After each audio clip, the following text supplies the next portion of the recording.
This is YouTube's University's Automotive Locksmith course, Introduction to TR47 Keyway, Lesson 10, Generating 4D67 chips. In this subseries, we will be generating 4D67 chips using different tools. But before that, a word from our sponsors, me. Hey guys, it's Sabrina Locksmith. To anyone interested in trade, thinking about a possible career change, or stuck in a dead-end job like I was, I've been there, and automotive locksmithing gave me a real path forward. That's why I built this course, to give you a simple, affordable, and organized way to get started, even if you know absolutely nothing. If you've been thinking about getting into the trade, check out the course area in my members only area.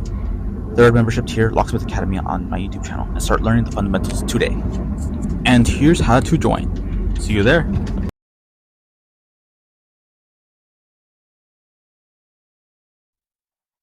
So why do I think this is important? Well, you won't always have the right chip, so it's important to know how to generate them and make it to the right chip, right? So in this sub-series, I'm going to show you how to use the KDX2, KDY, to generate their super chip, the Autek KM100. I'm going to show you how to use their AT100 chips and generate it to the proper Toyota chip,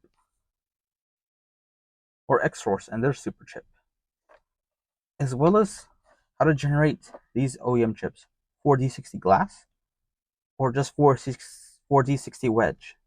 I just think it's important to know, depending, maybe you don't have one of these chips and you don't have the right 4D67 chip, you can use any of these chips to generate it, and others as well, using the different tools in this sub-series.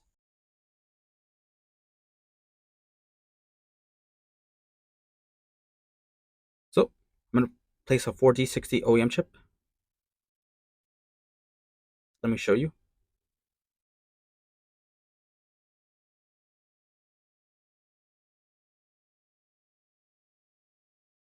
It's a 4D60 chip.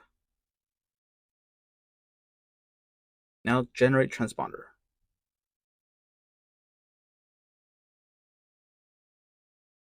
There we go, 4D60 and then 4D67. I just always choose position 32. Again, the wedge is already in there. It supposedly generated successfully, but unfortunately, as you'll see right now, the T-Darts doesn't work right now.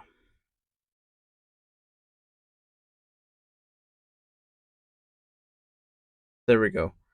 I only show this because hopefully one day the T-Darts will be good.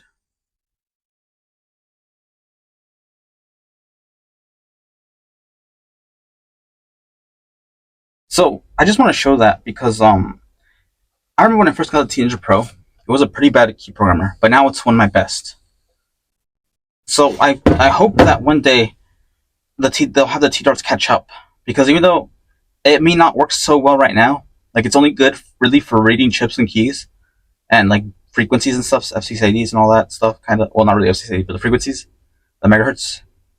I hope that they'll get that together in an update where it will succeed with the generation, and that's how you would do the chip generation for the options it has.